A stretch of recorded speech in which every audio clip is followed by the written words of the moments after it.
நிறுத்தையா அடிக்காத.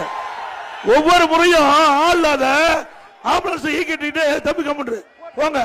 நம்பரை குறிச்சு வச்சுங்க, நம்பர் குறிச்சுக்கீங்க, நம்பரை குறிச்சு போலீஸ் ஸ்டேஷன் கம்ப்ளைண்ட் கொடுங்க.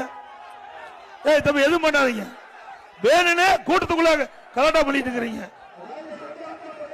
போங்க போ போ போ. ஒவ்வொரு முறையும் நான் பொதுக்கூட்டம் போடும் போது ஆம்புலன்ஸ் விடுறது கேவலமா இல்ல அரசாங்கம்.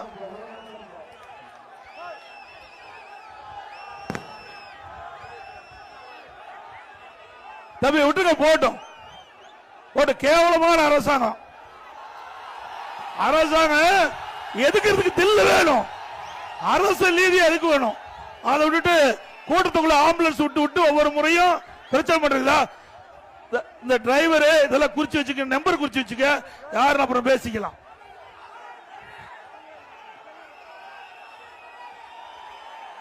இந்த அணைக்கட்டு சட்டமன்ற தொகுதி அதிமுக கோட்டை.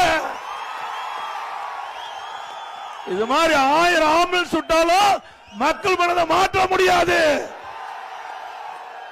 நான் ஒவ்வொரு கூட்டத்திலையும் பாக்குறேன், கிட்டத்தட்ட ஒரு 20-30 கூட்டத்தில் இது மாதிரி ஆம்புலன்ஸ் விடுறது, வேணா கூட்டத்தில் கலாட்டா பண்றது. இந்த அரசாங்கம் ஒரு கேவலமான அரசாங்கம். தில்லு திராணி தெம்பு தான் அரசியல் தான் எடுத்து பார்க்கணும். மக்கள் குழுமி இருக்கிற கூட்டத்தில் விட்டு மக்களுக்கு ஒரு கஷ்டத்தை உண்டாக்கி இதில் ஏதாவது மக்கள் அடிபட்டது யார் பொறுப்பு?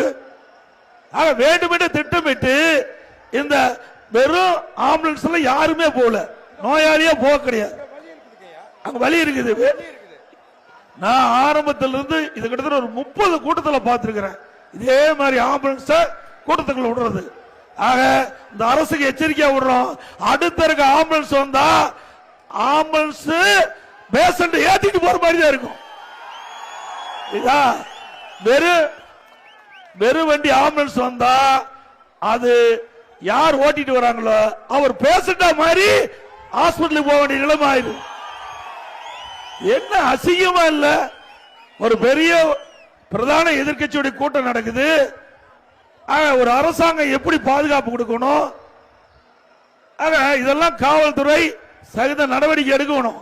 சட்டப்படி நாளைக்கு புகார் கொடுங்க, காவல் நிலையத்தில் புகார் எடுத்து நடவடிக்கை எடுக்கணும். ஆக இன்றைக்கு திராவிட முன்னேற்ற